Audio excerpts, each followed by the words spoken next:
ओम शांति। आज की तारीख है 4 मई 2016। साकार महावाक्य। बाबा कहते, मीठे बच्चे, जब तुम संपूर्ण पावन बनोगे तब ही बाप तुम्हारी बलिहारी स्वीकार करेंगे। अपने दिल से पूछो, हम कितना पावन बने हैं। हर एक बच्चा सोचता है मैं बाप पर बलिहार चला जाऊं, माना बाबा पर कुर्बान हो जाऊं। सोचते हैं ना ऐसा। हर एक ब्राह्मण बच्चा ऐसा सोचता है ना, जैसा बाबा कहे वैसा मैं करता जाऊं, माना बलिहार जाऊं। भक्ति मार्ग में भी हम जाते हैं ना, बलिहारी तुम्हारी। अब ज्ञान मार्ग में सच में बलिहार जाना है। माना जो प्रतिज्ञा की है, जो व्रत लिया है, वो क्या है? पावन बनने का। उसे तोड़ना नहीं है। जब तक हम पावन नहीं बनेंगे बाबा बलिहारी स्वीकार नहीं करेंगे। इसका कारण क्या है? आज हम प्रतिज्ञा करते, कल तोड़ देते, तो बाबा कैसे हमारी बलिहारी स्वीकार कर ले? क्योंकि अगर बाबा ने हमारी बलिहारी स्वीकार कर ली तो रिटर्न में बाप को देना पड़ता है। तो तब तक हमारी बलिहारी स्वीकार नहीं की जाएगी जब तक हम संपूर्ण पावन नहीं बनेंगे। तो हर एक को अपने दिल से जरूर पूछ लेना चाहिए कि मैं कितना पावन बना हूँ, बन भी रहा हूँ या बीच में स्टॉप तो नहीं कर दिया। मनसा वाचा कर्मणा पवित्रता है। मेरा मन पवित्र है, इसमें कोई ऐसे अशुद्ध विचार संकल्प तो नहीं आते हैं। मेरी वाचा से कोई ऐसे कड़वे शब्द तो नहीं निकलते हैं। मेरी कर्मना कैसी है? पवित्र है। तो जब तक हम संपूर्ण पवित्र नहीं बनेंगे तब तक हमारी बलिहारी स्वीकार नहीं की जाएगी। क्यों स्वीकार नहीं की जाएगी? क्योंकि बाबा को फिर बलिहार होना पड़ता है। इसीलिए हमें ऊपर नीचे नहीं करना चाहिए, चेक करते रहना चाहिए कि हम कितने पावन बने हैं। क्लियर? समझ में आ गया क्यों हमारी बलिहारी स्वीकार नहीं की जाती? ये समझ में आया? या हम ऊपर नीचे करते रहते हैं। आज देखो तो हमारी अवस्था कितनी अच्छी, और कल देखो तो फिर वही के वही वचन तोड़ देते हैं। तो बलिहारी कैसे स्वीकार की जा सकती है? इसलिए जब तक हम संपूर्ण पावन नहीं बनेंगे तब तक हमारी बलिहारी स्वीकार नहीं होगी। और जब बनेंगे तो ही कहा जाएगा ये संपूर्ण बलिहार गया है, और बाबा भी फिर बलिहार जाएंगे। यहाँ पर ऐसा है। ऐसा नहीं आपने बलिहारी में कुछ चढ़ावा चढ़ा दिया तो हो गया काम। यहाँ पर तो हमने अपने आप को चढ़ाया है। इसे कहते हैं बलिहार, माना बलि चढ़ना, हार बनना। इसे कहते हैं बलिहार। बाबा के गले का हार बनना है, बलि चढ़ना है ना। इसीलिए काशी कलवट खाते थे, माना बलि चढ़ते थे, खुद को निछावर करते थे, खुद को ही निछावर करते थे। फिर जीव जंतुओं की बलियां चढ़ानी शुरू कर दी। पहले खुद को निछावर करते थे। तो खुद को निछावर भक्ति मार्ग में ऐसे कर दिया करते थे, लेकिन आज ज्ञान मार्ग में हमें समझ में आया कि सच में बलिहार किसे कहते हैं। मनसा वाचा कर्मणा पवित्रता। ये हमेशा कदम कदम पर ध्यान रखना कि हमने अपने आप को बाप पर बलिहार करना है। इसीलिए कुछ भी उसमें खोट नहीं होना चाहिए। जिस चीज की बलि चढ़ाते कहते हैं ना, उसमें कोई खोट नहीं होना चाहिए। तो हमारे में भी कोई खोट नहीं होना चाहिए। संपूर्ण पावन बनेंगे तभी हम बलिहार जाएंगे। ठीक? तो अपने आप को चेक करो, अपने दिल से पूछो कि हम कितना पावन बने हैं, कितना हम पावन बने। क्योंकि पावन बनेंगे तो बलिहार जाएंगे। हम सब बच्चों को समझ आ गया? आज का प्रश्न है, तुम बच्चे अभी खुशी खुशी से बाप पर बलि चढ़ते हो, क्यों? उत्तर, क्योंकि तुम जानते हो अभी हम बलिहार जाते हैं तो बाप 21 जन्मों के लिए बलिहार जाते हैं। तुम बच्चों को यह भी मालूम है कि अब इस अविनाशी रुद्र ज्ञान यज्ञ में सब मनुष्य मात्र को स्वाहा होना ही है। इसलिए तुम पहले ही खुशी खुशी से अपना तन मन धन सब कुछ स्वाहा कर सफल कर लेते हो। माना हमको अपना सब कुछ दे देते हैं, ये है उनका बलिहार जाना। आप देखो, एक जन्म बलिहार जाते हो, वो भी एक जन्म पूरा नहीं, वो भी उसका लास्ट पड़ाव। एक जन्म भी कंप्लीट नहीं देते हो बाबा को, वो भी बीच में जाकर जब आपको ज्ञान मिलता है तब से शुरू होता है। एक जन्म पूरा भी नहीं देते, तो हमारा बलि चढ़ना तो बहुत ही थोड़ा है, और बाबा का बलिहार जाना हम पर कितना है। हम थोड़ा सा करते और पाते कितना है, ये बात याद रहनी चाहिए ना। थोड़ा सा करके उसका अभिमान ना आए, थोड़ा सा करके ये याद रहे कि हमें मिलता कितना है। हम थोड़ा सा ही करते, बाबा ही कहते हो बाबा कुर्बान चले जाते हम थोड़ा सा ही करने पर।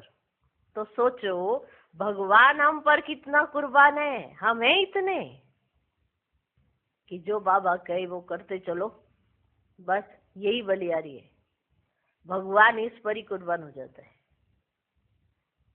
हमें पावन होना है अपने लिए, घर जाना है अपने लिए, कार्य करना है अपने लिए, भगवान उसके लिए भी आपको दे देते हैं। चलो आपने किया तो सही। जैसे स्कूल में बच्चे पढ़ने जाते हैं अपने लिए, लेकिन माँ बाप फिर भी उन्हें गिफ्ट ला के देते हैं, अगर नंबर अच्छे आएंगे तो तुम्हें गिफ्ट मिलेगा, क्योंकि माँ बाप को बच्चों की उन्नति से खुशी होती है। तो बाबा हम पर 21 जन्मों के लिए बलिहार चले जाते हैं। माना वहां पे इतना सा भी दुख नहीं होता है, हल्का सा भी कोई तकलीफ नहीं होती है। तो ये भगवान बलिहार गया तब ना। देखो इस जन्म में आपके पास है भी क्या, है भी इतना तो कुछ नहीं है, इसके अवजा में मिलता कितना कुछ है। जन्म से मिलना शुरू हो जाएगा, आपको जन्म से मिले, इसलिए ये जन्म हमें बलिहार जाना है, ताकि हमें जन्म लेते ही मिले, मेहनत ना करनी पड़े। जैसे आज का मनुष्य मेहनत करता है ना, मेहनत करके कुछ कमाई करके तब जाके वो अपनी प्रॉपर्टी बनाता है कुछ ऐसे, क्योंकि आजकल तो माँ बाप के पास भी क्या प्रॉपर्टी है, क्या देंगे बच्चे को, कुछ है ही नहीं। ज्यादा प्रॉपर्टी है तो गवर्नमेंट पहुंच जाती है, हिस्सा लेने पहुंच जाती है गवर्नमेंट। ज्यादा प्रॉपर्टी नहीं है आज के मनुष्य के पास, अब नहीं है तो फिर कैसे हो। तो इसीलिए आपको मेहनत ना करनी पड़े, तो आपको जन्म से ही सारी प्रॉपर्टी मिलना शुरू हो जाती है। और यहाँ पर मनुष्य जन्म लेते ही मेहनत करना शुरू हो जाते हैं, कमाइयाँ शुरू हो जाती है। चलो भैया कमाई करो, कुछ करो तो सही। बच्चा थोड़ा सा बड़ा हुआ नहीं, उसको यही बताया जाता है कमाई कर, तभी कुछ होगा। तो इसीलिए एक जन्म की बलिहारी और इतने जन्मों का खाना। सोचो अब हम किस अंदाज में बाबा पर बलिहार जाते हैं, उसके अजय में वैसे ही मिलेगा। तो हम अगर खुशी खुशी से देते हैं तो हमको खुशी खुशी से मिलता है। समझिए आज का गीत है, मुखड़ा देख ले प्राणी अपने दिल दर्पण में। सारे के सारे मुखड़ा देख लो, हाँ अपना मुखड़ा देखो, कितना पाप है कितना पुण्य है, आखिरकार है भी क्या मेरे जीवन में, मैंने कौन सी गठरी बनाई है। कहीं पाप कर्म ही तो नहीं कर रही मैं आत्मा ने। कई कहते हैं हम किसी को दुख नहीं देते, बस हम ही दुखी हैं। तो प्रकृति तो दुखी हो रही है ना तुम्हारे दुखी होने से। अगर तुमको ये एहसास रहे कि हमें तो खुश रहना है, हमारे साथ कौन है, हमें मिला कौन है, तो प्रकृति भी खुश हो जाएगी तुम्हारे खुश होने से। ठीक है, तो हमें पाप और पुण्य इन दोनों की परिभाषा तो मिल गई है ना। पाप कैसे होते हैं, विकर्मों के वशीभूत। पुण्य कैसे होते हैं, बाप के साथ से। कर्म करो बाबा के साथ रहकर तो क्या बन जाते हैं, पुण्य। ओम शांति। शिव भगवान उवाच। जरूर अपने बच्चों प्रति ही नॉलेज सिखाते हैं व श्रीमत देते हैं। हे बच्चों व हे प्राणी, शरीर से प्राण निकल जाते हैं व आत्मा निकल जाती है, एक ही बात है। हे प्राणी अथवा हे बच्चे, तुमने देखा कि मेरे जीवन में कितना पाप था और कितना पुण्य था, हिसाब तो बता दिया है। तुम्हारे जीवन में आधा कल्प पुण्य आधा कल्प पाप होते हैं, हिसाब बाबा ने बता दिया है। तुम्हारे जीवन में आधा कल्प पुण्य आधा कल्प पाप होते हैं। पुण्य का वर्षा बाप से मिलता है, जिसको राम कहते हैं। राम निराकार को कहा जाता है, ना कि सीता वाला राम। त्रेता वाले राम की बात नहीं हो रही है, राम निराकार शिव बाबा की बात हो रही है। त्रेता वाले राम की बात नहीं, सीता के राम की बात नहीं, निराकार शिव बाबा को कहा राम। तो अब तुम बच्चे जो आकर के ब्रह्मा मुखवंशावली ब्राह्मण बने हो, तुम्हारी बुद्धि में आया है बरोबर आधा कल्प हम पुण्य आत्मा ही थे, फिर आधा कल्प पापात्मा बने, अभी पुण्य आत्मा बनना है। अभी क्या बनना है? अभी पुण्य आत्मा बनना है। कितना पुण्य आत्मा बने हैं वे हर एक अपनी दिल से पूछे। हर एक को पता होता है क्या कि मैं कितनी पुण्य आत्मा हूँ, तो हर एक अपनी दिल से पूछे। पाप आत्मा से पुण्य आत्मा कैसे बनेंगे वह भी बाप ने समझाया है। यज्ञ तप आदि से तुम पुण्य आत्मा नहीं बनेंगे, यज्ञ तप करने से पुण्य आत्मा नहीं बनेंगे, वह है भक्ति मार्ग। इससे कोई भी मनुष्य पुण्य आत्मा नहीं बनते हैं। अभी तुम बच्चे समझते हो हम पुण्य आत्मा बन रहे हैं, आसुरी मत से पाप आत्मा बनते बनते सीढ़ी उतरते ही आए हैं। कितना समय हम पुण्य आत्मा बनते हैं व सुख का वर्षा लेते हैं ये किसको पता ही नहीं है। उस बाप को याद तो सभी मनुष्य करते हैं, उनको ही परम पिता परमात्मा कहते हैं। ब्रह्मा विष्णु शंकर को परमात्मा नहीं कहेंगे और किसको परमात्मा नहीं कह सकते हैं। भले इस समय तुम प्रजापिता ब्रह्मा कहते हो, परंतु प्रजापिता तो कभी भक्ति मार्ग में याद नहीं करते हैं। याद सभी फिर भी निराकार बाप को ही करते हैं। ओ गॉड फादर, ओ भगवान अक्षरी निकलते हैं ना, ओ प्रजापिता ब्रह्मा ऐसे निकलता है? नहीं निकलता। क्या कहते हैं? ओ गॉड फादर, ओ भगवान, ऐसे ही निकलते हैं ना। एक को ही याद करते हैं। मनुष्य अपने को गॉड फादर कह ना सके, ना ही ब्रह्मा विष्णु शंकर अपने को गॉड फादर कह सकते हैं। गॉड फादर एक है, निराकार शिव बाबा। ब्रह्मा विष्णु शंकर भी गॉड फादर नहीं है। उनके शरीर का नाम तो है ना, किनका? ब्रह्मा विष्णु शंकर का। एक ही गॉड फादर है, उनको अपना शरीर नहीं है। भक्ति मार्ग में भी शिव की बहुत पूजा करते हैं। अभी तुम बच्चे जानते हो शिव बाबा इस शरीर द्वारा हमसे बात करते हैं। क्या करते हैं? बात करते हैं। कैसे? इस शरीर द्वारा हमसे शिव बाबा बात करते हैं। हे बच्चों, कितना प्यार से कहते हैं, समझते हैं मैं सर्व का पतित पावन सदगति दाता हूँ। मनुष्य बाप की महिमा करते हैं ना, लेकिन उनको ये पता ही नहीं है कि 5000 वर्ष बाद आते हैं। जरूर जब कलयुग का अंत होगा तभी तो आएंगे ना। अभी कलयुग का अंत है तो जरूर जरूर जरूर अब आया हुआ है। कलयुग का अंत है तो जरूर अब आया हुआ है। देखो ये समझ हर एक को नहीं है और हमको है, पर हम में भी कितनों को है? हमको है पर हम में भी कितनों को है कि भगवान शिव आए हुए हैं। ये याद रहना भी तो बड़ी वंडरफुल बात है ना, ये याद रखना पड़े। भूल जाते हैं ना घड़ी घड़ी कि भगवान शिव आए हुए हैं। तुमको श्री कृष्ण नहीं पढ़ाते हैं, श्रीमत मिलती है। श्रीमत कोई श्री कृष्ण की नहीं है। श्री कृष्ण की आत्मा भी श्रीमत से तो देवता बनी थी, फिर 84 जन्म लेते अब तुम आसुरी मत के बने हो। बाप कहते हैं मैं आता ही तब हूँ जब तुम्हारा चक्र पूरा होता है। तुम जो शुरू में आए थे अब जड़जड़ी भूत अवस्था में हो। झाड़ पुराना जड़जड़ी भूत होता है तो सारा झाड़ ऐसा हो जाता है। बाप समझाते तुम्हारे तमो प्रधान बनने से सब तमो प्रधान बन गए हैं। लिखो, तुम्हारे तमो प्रधान बनने से सब तमो प्रधान बन गए हैं। तो कितनी बड़ी रिस्पॉन्सिबिलिटी है आपके ऊपर। समझते हो इस बात को? तुम्हारे तमो प्रधान बनने से सब तमो प्रधान बन गए हैं। यह मनुष्य सृष्टि का वैरायटी धर्मों का झाड़ है। इसको उल्टा झाड़ कहते हैं। इसका बीज ऊपर में है, उस बीज से ही सारा झाड़ निकलता है। मनुष्य कहते भी हैं गॉड फादर, आत्मा कहती है, आत्मा का नाम आत्मा ही है। आत्मा शरीर में आती है तो शरीर का नाम रखा जाता है, खेल चलता है, समझे? आत्मा का नाम आत्मा।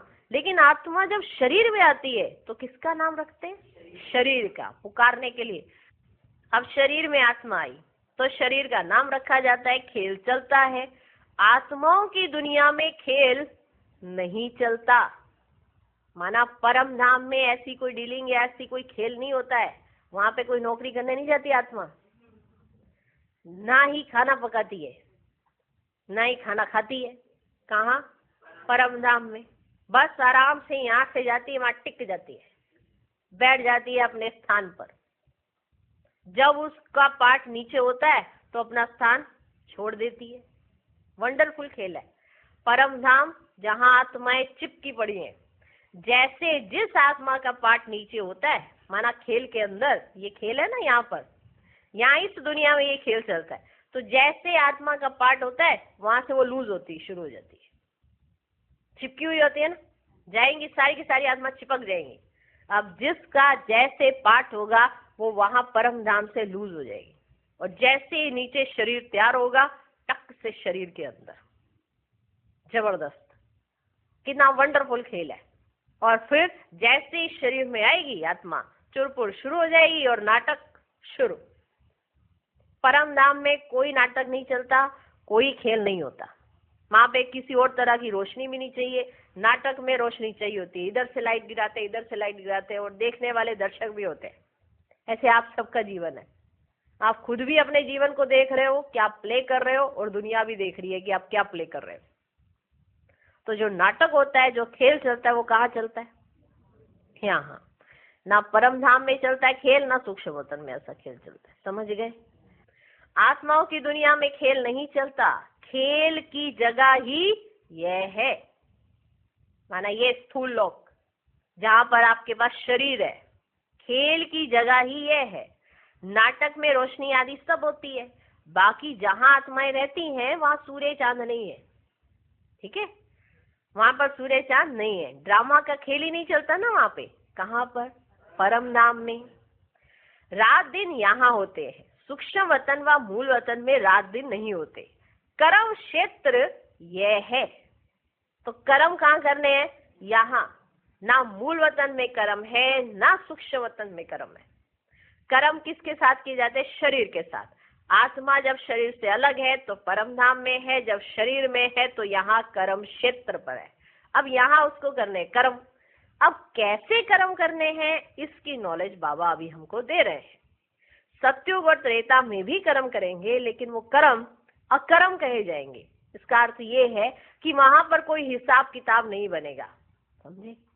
कर्म तो करेंगे लेकिन ऐसा कोई हिसाब किताब नहीं बनेगा। लेकिन जैसे ही द्वापर में उतरेंगे तो हमारे हिसाब किताब बनना शुरू हो जाएंगे। जैसा जो कर्म करे वैसा ही पाए। इसलिए देवी देवता कुल की जो आत्माएं होती हैं, स्वर्ग में ऐसा कुछ नहीं होता। ये प्रारब्ध है संगम की। सत्युग त्रेता प्रारब्ध है संगम की, और द्वापर से जैसे कर्म आप करेंगे वैसा ही पाएंगे। तो कर्म अकर्म विकर्म की गुह्य गति बाबा के सिवाय कोई समझा न सके। ये आज हमें समझ में आई है। आ गई ना? हमारी बुद्धि में कितना ज्ञान है, ये अपना नहीं है, बाबा का है। ये क्या है? कर्म क्षेत्र है। इसमें मनुष्य अच्छे कर्म भी करते हैं, बुरे कर्म भी करते हैं।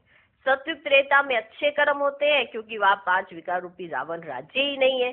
बाप बैठ कर्म अकर्म विकर्म का राज बताते हैं। समझ में आ गया? कर्म अकर्म विकर्म। कर्म तो करना ही है, ये कर्म क्षेत्र है। सत्युग में जो मनुष्य कर्म करते हैं वे अकर्म हो जाता है। वहां रावण राज्य ही नहीं, उनको हेवन कहा जाता है। इस समय हेवन है नहीं। सत्युग में एक ही भारत था और कोई खंड ही नहीं था। हेवनली गॉड फादर कहते हैं तो जरूर बाप हेवन ही रचेंगे ना। अब उन्हें कहा जाता है हेवनली गॉड फादर, तो जरूर उन्होंने हेवन रचा होगा ना। किसके लिए? अपने लिए नहीं। किसके लिए? बच्चों के लिए। ये सब नेशन वाले जानते हैं कि भारत प्राचीन देश है। पहले पहले सिर्फ भारत ही था, ये कोई नहीं जानते हैं। अभी तो नहीं है ना, ये है ही 5000 वर्ष की बात। कहते भी हैं क्राइस्ट से 3000 वर्ष पहले भारत हेवन था। रचयिता जरूर रचना रचेंगे, तमोप्रधान बुद्धि होने के कारण इतना भी नहीं समझते। भारत तो सबसे उच्च खंड है, पहली बिरादरी है मनुष्य सृष्टि की, यह भी ड्रामा बना हुआ है। साहूकार गरीबों को मदद करते, ये भी चला आता है। भक्ति मार्ग में भी साहूकार गरीबों को दान करते हैं, परंतु ये है ही पतित दुनिया। तो जो जो कुछ भी दान पुण्य करते हैं पतित ही करते हैं। जिसको दान करते हैं वह भी पतित है, जो कर रहे हैं वह भी पतित है। तो फिर पुण्य कहाँ से इकट्ठा होगा? जिसको दान किया वो भी पतित और जो करने वाले हैं वो भी पतित, पुण्य कहाँ से आ जाएगा? समझ गए? ये है ही पतित दुनिया। पतित पतित को दान करेंगे, उनका फल क्या पाएंगे? खुद पतित, दान किया पतित को, फल कैसे मिलेगा? समझ में आया कुछ? खुद पतित, दान किया किसको? पतित को, फल कैसे पाएंगे? भल कितना भी दान पुण्य करते आए हैं फिर भी गिरते आए। उसका कारण ही यही है कि पतित ही पतित को दान कर रहे हैं, तो फल कैसे पाएंगे? इसीलिए गिरते ही आए हैं। भारत जैसा दानी खंड और कोई नहीं होता। इस समय तुम्हारा जो भी तन मन धन है सब इसमें स्वाहा करते हो। इसको कहा जाता है राजसव अश्वमेध अविनाशी ज्ञान यज्ञ। आत्मा कहती है ये जो पुराना शरीर है इनको भी यहाँ स्वाहा करना है, क्योंकि तुम जानते हो सारी दुनिया के मनुष्य मात्र इसमें स्वाहा होते हैं। इसलिए हम क्यों नहीं खुशी से बाबा पर बलि चढ़ जाए? तो फिर हम क्यों नहीं खुशी खुशी से बाबा पर बलि चढ़ जाए?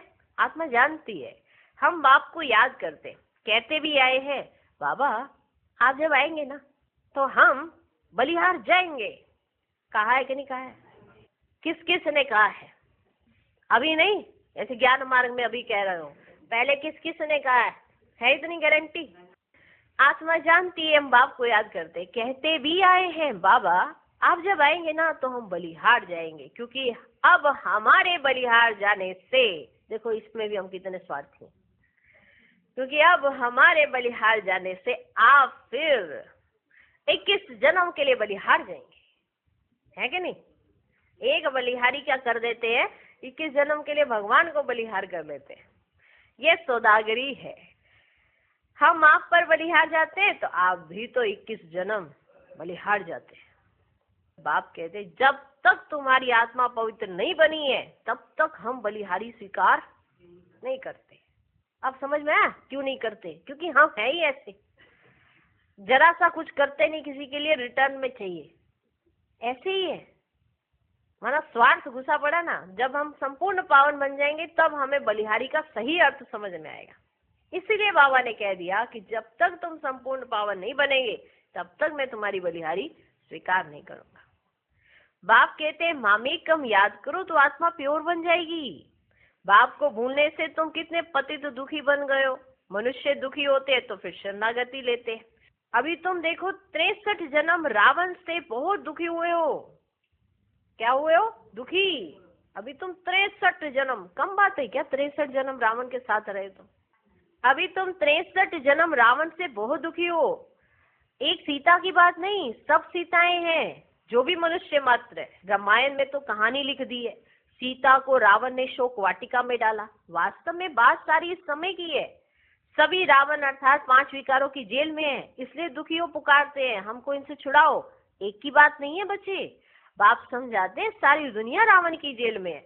रावण राज्य है ना, कहते भी है राम राज्य चाहिए। गांधी ने भी कहा, सन्यासी कभी ऐसे नहीं कहेंगे कि राम राज्य चाहिए। गांधी जी ने कहा, लेकिन सन्यासी ऐसे कभी नहीं कहेंगे कि राम राज्य चाहिए, भारतवासी ही कहेंगे। इस समय आदि सनातन देवी देवता धर्म है ही नहीं, और ब्रांचेस हैं।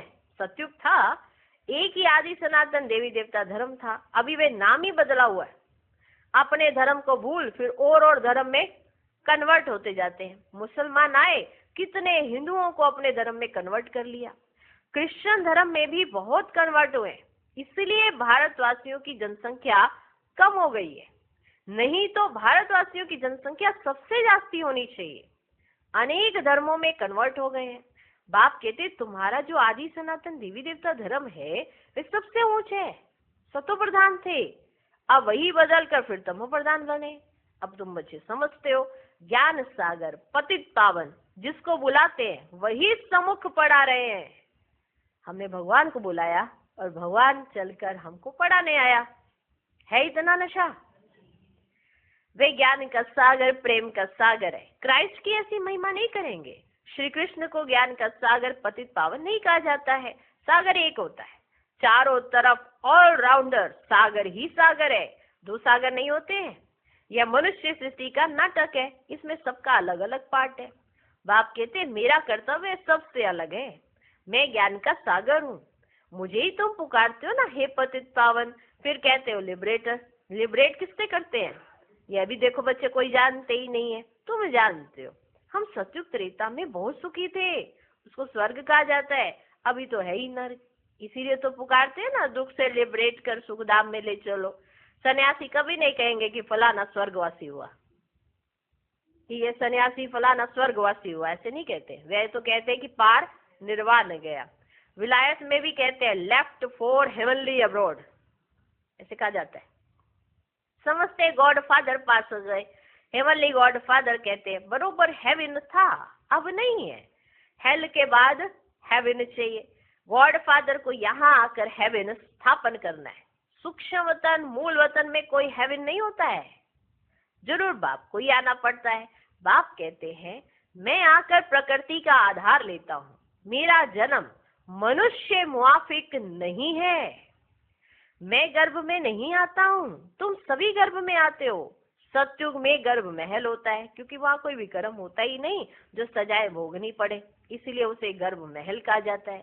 यहाँ विक्रम करते हैं ना, इसलिए सजा भोगनी पड़ती है, इसलिए इसको गर्भ जेल कहा जाता है। यार रावण राज्य में मनुष्य पाप ही करते रहते हैं। देखो बच्चे, ये है ही पाप आत्माओं की दुनिया, और वह है ही पुण्य आत्माओं की दुनिया, स्वर्ग। इसीलिए कहते ना पीपल के पत्ते पर श्री कृष्ण आया, ये श्री कृष्ण की महिमा दिखाते हैं। सत्युग में गर्भ में दुख होता ही नहीं है। बाप कर्म अकर्म की गति समझाते हैं, जिसका फिर शास्त्र गीता बनाया है, परंतु उसमें शिव भगवान वाच के बदले श्री कृष्ण का नाम डाल दिया है। अब तुम बच्चे जानते हो, हम बेहद के बाप से बेहद सुख का वर्षा लेते हैं। अभी भारत रावण से श्रापित है, इसलिए दुर्गति हो गई है। ये बड़ा श्राप भी ड्रामा में नूंदा हुआ है, ये बहुत बड़ा श्राप भी ड्रामा में नूंदा हुआ है। बाप आकर वर देते हैं, माना वरदान देते हैं, आयुष्मान भव, पुत्रवान भव, संपत्तिवान भव, सभी सुख का वर्षा देते हैं। तुमको आकर पढ़ाते हैं, जिस पढ़ाई से तुम देवता बनते हो। ये नई रचना हो रही है ना, ब्रह्मा द्वारा तुमको बाप अपना बनाते हैं, गाया भी जाता है प्रजापिता ब्रह्मा। तुम उनके बच्चे ब्रह्मा कुमार कुमारियां बने हो, दादे से वर्षा बाप द्वारा लेते हो, आगे भी लिया था, अब फिर बाप आया है। बाप के बच्चे तो फिर बाप के पास जाने चाहिए, परंतु गाया हुआ है ना, प्रजापिता ब्रह्मा द्वारा मनुष्य सृष्टि की स्थापना होती है, समझ गए? तो यहाँ होगी ना, आत्मा के संबंध में कहेंगे हम भाई भाई हैं, प्रजापिता ब्रह्मा की संतान बनने से तुम भाई बहन बनते हो। इस समय तुम सब भाई बहन हो, तुमने बाप से वर्षा लिया था, अब भी बाप से वर्षा ले रहे हो। शिव बाबा कहते हैं मुझे याद करो। तुम आत्मा को, शिव बाबा को याद करना है। किसको याद करना? किसने याद करना? आत्मा ने। याद करने से ही तुम पावन बनेंगे, और बच्चे कोई उपाय नहीं है। पावन बनने सिवाय तुम मुक्ति धाम में जा भी नहीं सकते हो। जीवन मुक्ति धाम में पहले पहले आदि सनातन देवी देवता धर्म था, फिर नंबरवार और धर्म आए। बाप अंत में आकर सबको दुखों से मुक्त करते हैं, उनको कहा ही जाता है ना लिबरेटर। क्या कहा जाता है? लिबरेटर। बाप कहते तुम सिर्फ मुझे याद करो तो तुम्हारे पाप भस्म हो जाएंगे। क्या करो? सिर्फ याद करो। किसको? शिव बाबा को। तो क्या हो जाएगा? पाप भस्म हो जाए। बुलाते भी तो हो, बाबा आओ हमको पति से पावन बनाओ। टीचर तो पढ़ाते हैं, इसमें चरित्र करते हैं क्या? इसमें कोई चरित्र की बात है क्या? चरित्र करते हैं क्या? ये भी पढ़ाई है। बाप ज्ञान का सागर आकर ज्ञान देते हैं। अच्छा, मीठे मीठे सिकिल दे बच्चों प्रति माता पिता बाप दादा का याद प्यार और गुड मॉर्निंग। रूहानी बाप की रूहानी बच्चों को नमस्ते। हम रूहानी बच्चों की भी रूहानी बाप को नमस्ते नमस्ते नमस्ते। Good morning good morning good morning. धारणा के लिए मुख्य सार, पहला पॉइंट, कर्म अकर्म और विकर्म की गति को जान। अब कोई विकर्म नहीं करना है। कर्म क्षेत्र पर कर्म करते हुए विकारों का त्याग करना ही विकर्म से बचना है। दूसरा पॉइंट, ऐसा पावन बनना है जो हमारी बलिहारी बाप स्वीकार कर ले। पावन बनकर पावन दुनिया में जाना है। तन मन धन इस यज्ञ में स्वाहा कर सफल करना है। आज का वरदान, इस लोक के लगाव से मुक्त बन अव्यक्त वतन का सैर करने वाले उड़ता पंछी भव। बुद्धि रूपी विमान से अव्यक्त वतन व मूल वतन का सैर करने के लिए उड़ता पंछी बनो। बुद्धि द्वारा जब चाहो जहां चाहो पहुंच जाओ। यह तब होगा जब बिल्कुल इस लोक के लगाव से परे रहेंगे। यह आसार संसार है। इस आसार संसार से जब कोई काम ही नहीं, कोई प्राप्ति नहीं, तो बुद्धि द्वारा भी जाना बंद करो। ये रौरव नर्क है। इसमें जाने का संकल्प और स्वप्न भी न आए। आज का स्लोगन, अपने चेहरे और चलन से सत्यता की सभ्यता का अनुभव कराना ही श्रेष्ठता है। ओम शांति।